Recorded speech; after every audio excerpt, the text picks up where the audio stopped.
Good afternoon, everybody. Thank you for joining us today. We're happy to have you here with us to talk about paid media strategies in 2023. Really quick, before we get started, we'll take care of a couple of housekeeping items.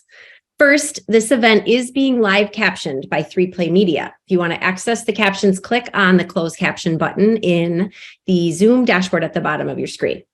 And second, we will leave time at the end of today's webinar for questions. So feel free to drop your questions at any time in that Q&A box, also located in the Zoom dashboard at the bottom of your screen. All right. Thanks again for joining us today. My name is Bridget Lang. I am the Director of Marketing at RAZR. RAZR is a marketing technology company. We're based in Minneapolis, Minnesota, and we leverage three things: behavioral science, our own configurable technology platform, and our creative and strategy teams to influence consumer decisions. We work in financial services, healthcare, and consumer packaged goods industries. But in every industry, we know paid media is an area of great emphasis, and that is why we're here today. So I would like to introduce you to Matt Daly. Matt is RAZR's Senior Paid Media Strategist, and Matt is here to talk to us today about the top data and content strategies that you may want to consider as we head into the new year. Matt, welcome. Thank you. I will turn it over to you. Awesome. Thank you so much, Bridget, for the great introduction. And thanks everyone for joining.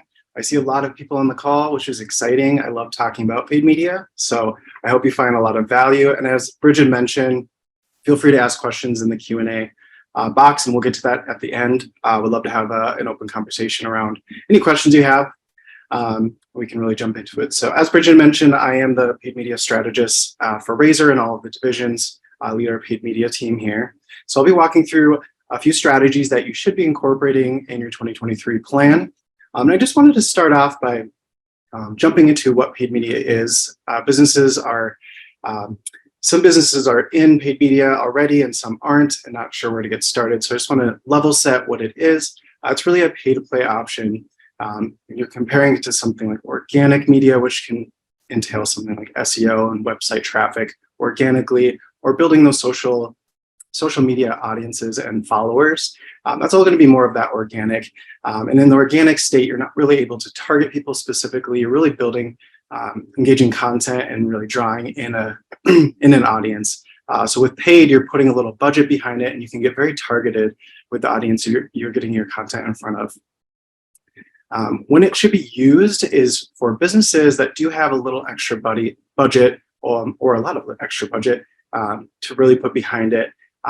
It's great for building brand awareness for newer brands, or if you have a product or service you really want to get in front of users, or if there's a new promotion you have going on. It's a great way to get in front of a very targeted audience really quickly. But again, you're putting money behind it, so you want to make sure you have strategies in place. So that's what we'll be talking through today. So the first strategy is data-driven performance. And I wanted to start with this because data is key.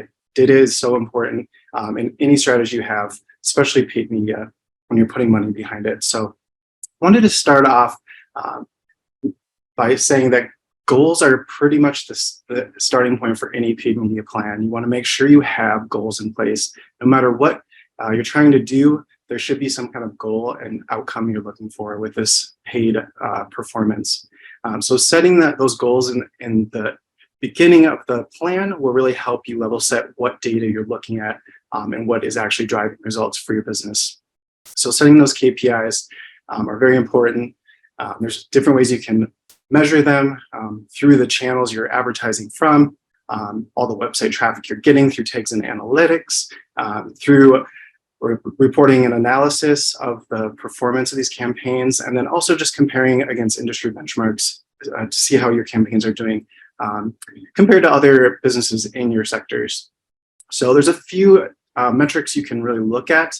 I wanted to start with impressions and clicks and engagement rates. These are really more channel level, pretty general. You should always be looking at these items. Impressions are how many people you're getting in front of, how many people clicked on the ad. Engagement rates are really a key focus for me. I like to see how people are engaging with the ads, whether it's a click-through rate or a video view rate.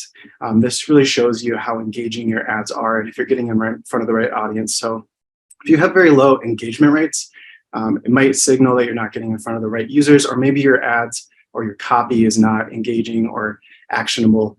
And those are some data points you can really look at. Costs are very important. You don't want to be spending $20 per click.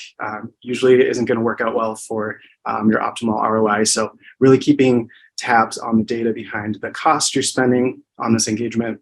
And then the traffic that's coming to your landing page or your website. This is super important to measure. Looking at the data that's coming in from the traffic. What are they doing when they get there? And then conversions. This is really the core of any media campaign. Conversions can mean a lot of things for each business. If you're a business that sells products, it's pretty straightforward. Your conversion is the sale of that product.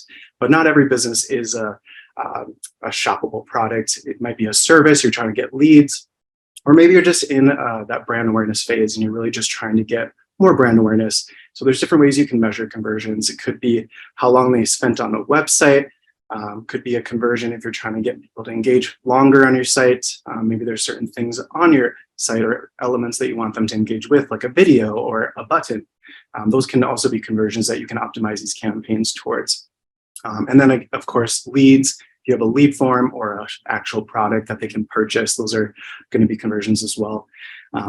And conversions are super important in media because you can actually connect those conversions to the channel that you're advertising from. So that channel knows what you're trying to get out of this campaign, and it can optimize and find more people that are more likely to convert towards that action. If you're just putting out ads and hoping as many people click on it as possible and you don't have any conversions set up, those channels aren't really going to know who is your best audience, and they're just going to send anyone and everyone that will click on the ad. So it's important to have those conversions set up. Also, kind of an update, a lot of businesses do use Google Analytics to measure a lot of the data that's coming from their campaigns. So I just wanted to throw this out there that Google Analytics Universal has been the platform for many, many years. And now Google is actually shifting to something called Google Analytics 4. So some of you might be aware of this change and some may not be, but it's super important to get your website switched over to Google Analytics 4 if you're using Google Analytics, because this will be the platform of choice for Google, and the universal version will no longer be available and will no longer pull in data in 2023. So Google Analytics 4 is a really cool new tool. They've made some great changes to really focus on engagement and event-based models. So you can really look at more of those engagement rates and how people are engaging with your website rather than those generic bounce rates and time on site. It's going to be more of a, are they engaging with the content you're wanting to? Are they visiting multiple pages? Are they engaging that way? So it's important to get that set up and start that data collection. Second strategy is user-generated content. So user-generated content is definitely on the rise. A lot of people think of user-generated content as influencers. It's not always the case. Influencers are usually posting to their platform and their followers, and that's when you're really partnering with them. But UGC is really just any content that's created by real people rather than the brand itself. So this could be a partnership with someone that is creating the content for you, or maybe someone is posting organically their experience about your product or service. And you can also reach out to those users that are posting organic and see if you can use that content in your media campaigns. It's really important to start utilizing this. People are engaging more with video content, respond better to real people and real stories. So this is really the best benefit of using user-generated content. A lot of brand content and a lot of brands in general will just go straight for those low funnel tactics, and their ads will look like something like a product shot and just say, purchase this product. It's not as authentic. It doesn't really involve real stories and real people. So that's where UGC is really important. It helps build that authenticity for the brand. I don't recommend only using UGC. You want to, of course, incorporate a lot of your brand imagery and messaging, but there's different stages where UGC can really come into play, especially your brand awareness. You're going to get it in front of a large audience. It's more engaging. It's a great place to tell the story more about the product and someone's real experience. So it definitely comes off a lot more authentic, and it's a great way to really draw people in. And then the third strategy is embracing user journey. A lot of businesses will jump straight to those low funnel tactics because low funnel is super easy to measure against. You're seeing the immediate results, like a purchase, but it's not always effective in every business, because a lot of times users are in more of that stage of looking for information and they're not ready to make that purchase. So if you're going straight for the throat and asking them to buy the product or fill out your lead form, they may not be ready at that time and you could lose them. So really building that awareness is important. So getting the users to really know and like and trust your business is a key strategy you should be using, really sending them through that full user journey. And the best way to do this is really starting with a strategy around your brand awareness. This is really just getting your brand in front of new users. Again, media is very targeted. You can get in front of the right audience very quickly. The more users start to see your brand and hear your message across different channels, they're more likely going to start liking the brand, and they're more likely to engage when they start seeing your ads. So it kind of moves them through that funnel that way. When you get them into that like and trust stage, it's more of a retargeting effort. So you're really building those audiences in that awareness stage, people that are starting to engage with your audience, with your content and your brand. And you can start really building audiences in these platforms that you can retarget and move them through that funnel. And the messaging and the content within each of these stages is a little different depending on how familiar they are with the brand. So brand awareness is going to be much more high level, just introducing who your brand is, what type of products you carry, the value and the benefit. And then when you get into more of those likes and trust stages, you can start driving a little bit more into the detail. And when they're further down in that trusting, ready to convert, that's when you can really ask them to take action in a more sincere way, get them to convert, and then also continue building that loyalty. When you have those users trust, they're going to stick with your brand long term, and you're going to see much better results overall. So bringing it all together, it's important to have all these strategies in place and really use them together to drive the best results and the best ROI. So there's a lot of effort and detail that goes into media and paid media. I've broken it out in different stages that you should be considering. First is strategy. Really, this stage is about research and looking at initial data, which channels you're going to be on, how much you're going to spend, looking at that full user journey and strategizing around it. How are you going to move users through that funnel? And then the targeting of audiences. So there's different ways you can target on different channels. You know, Google search, you're targeting by keywords people are searching. LinkedIn, you're targeting by what companies a user's at or what job title they have, et cetera. So really building out that strategy in this stage. And then once you have a good strategy in place, building out that creative, looking at each channel that you're going to be advertising on, best practices, what works well in those channels, engaging some of that user-generated content that I talked about, making sure your designs are engaging, your copy's action-oriented. And then you get to the implementation stage. You have to make sure that your channels are set up. If you're going to advertise on Facebook, you need to have a Facebook ads account set up and start getting those connections in place with your website and your Google Analytics, and making sure everything's really set up for success so you can start collecting that data like we talked about. Then there's management. These campaigns are always running. If you're running a 3-month campaign or a 3-year campaign, it's always going to be spending money. So you want to make sure you're continually managing it, monitoring it, making those optimizations in real time based on what's working, and then pace that budget so you're spreading it out over the period of time you have for the campaign. And then lastly, reporting. Don't forget to look at the results. And this is really where that data-driven performance comes in that I mentioned. You want to look at how your campaigns are doing, what creative's working, are people engaging in the way you're looking for them to engage, are you meeting your goals, and start to look at a lot of those data points, both within the channels and your Google Analytics, how they're engaging with your website. All these data points can really come back full loop to that strategy. You want to continually look at that data and bring it back into your overall strategy. You don't want to keep running the same ads to the same people forever. There's always ways to optimize these campaigns, and these channels will start to learn based on the data and those inputs that you're giving it. So some companies are already doing media, like I mentioned, and some are new and not sure where to get started. So I just put together a few general recommendations if you are in more of that state, or just general recommendations overall for anyone that is running media.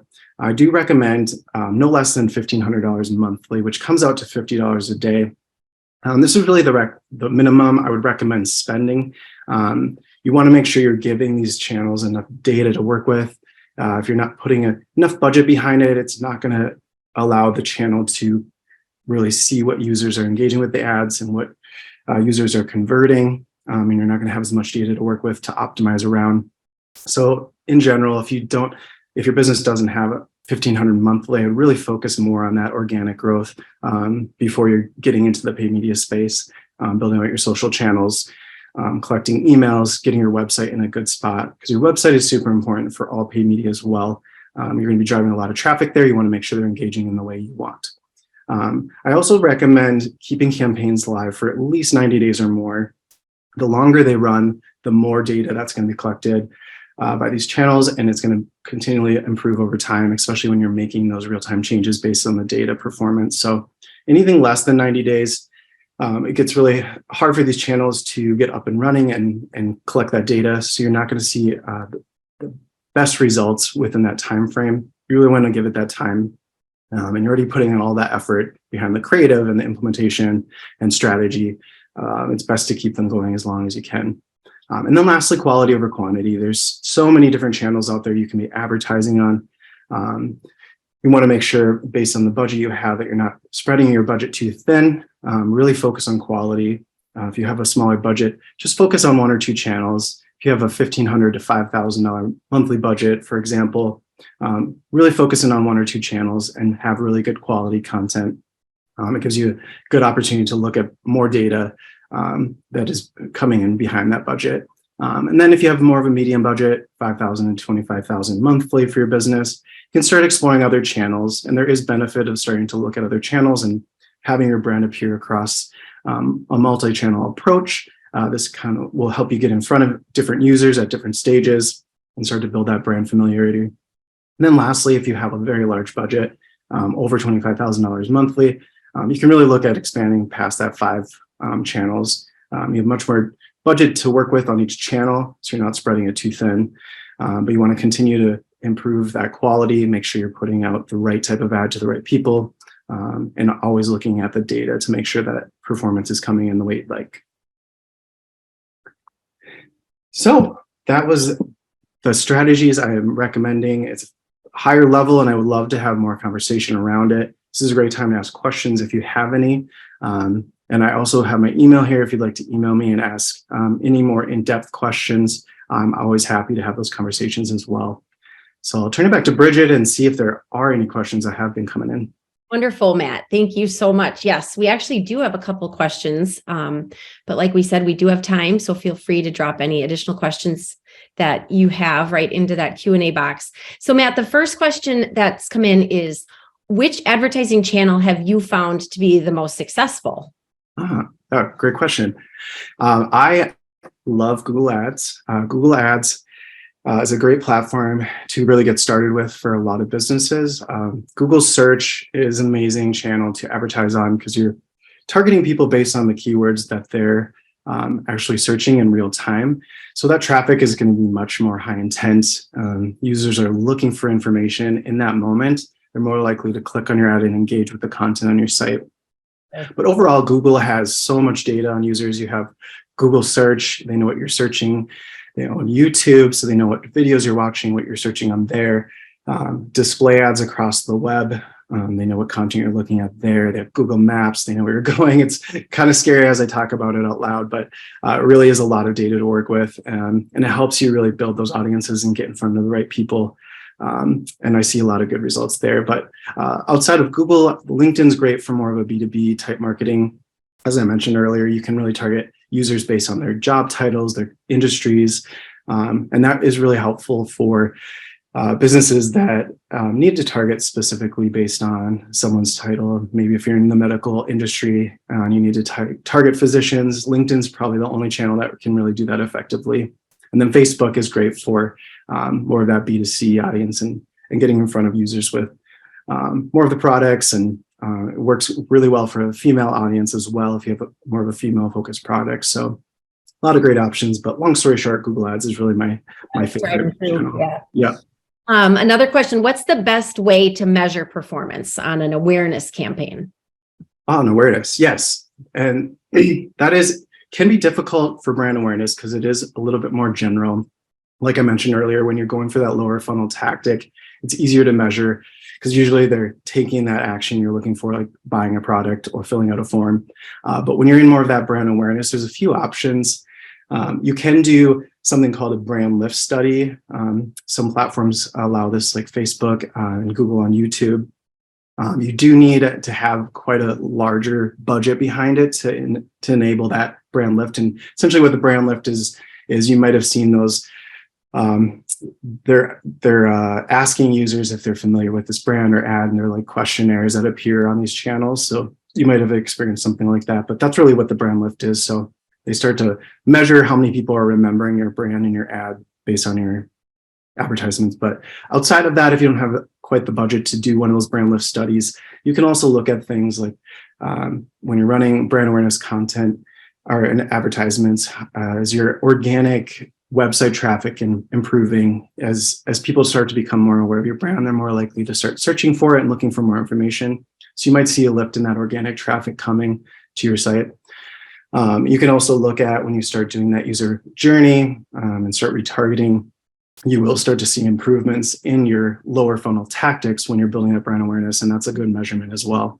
And then just generally your engagement on your brand awareness ads, those engagement rates that I talked about, if you're seeing good results and you're continually improving it, you're going to start seeing better results from that brand awareness, and that's a good measurement as well. Nice. Okay. I love this question. How do you get in touch with an influencer to create user-generated content? Yeah, great question. Influencers can seem like a scary topic to a lot of brands. I'm not really sure where to get started, so it is a really good question. And as I mentioned earlier, user-generated content and influencers aren't always the same thing. When an influencer is creating content that is user-generated content, but there's ways to get UGC content without having to use an influencer and have them post to their channels. Because sometimes influencers maybe have a large following just because they're entertaining, and it's not really all of the people that you want to be targeting. So that's where UGC is really a great tool. But to answer the question, there's tools within Instagram and TikTok that are called creator marketplaces. And these are great places to go and find users that are willing to create content, and you can kind of partner with them in that format. For influencers, you can reach out directly. A lot of those influencers that are influencers will have contact information on their profiles. If there's someone very specific to your industry, that's a great way to do it. Or partner with someone like RAZR, not to be a sales pitch, but we also partner with influencers and create user-generated content for brands and incorporate it into that overall media strategy that we're putting together. So a few different ways to do it there. Great. Good luck with that, right? Yeah, right. And that is all the questions that we have. So we really want to thank everybody for joining us today. Matt's email address is here. If you think of questions in follow-up to this conversation here today, reach out to Matt directly, or you can always visit our website at razorhq.com.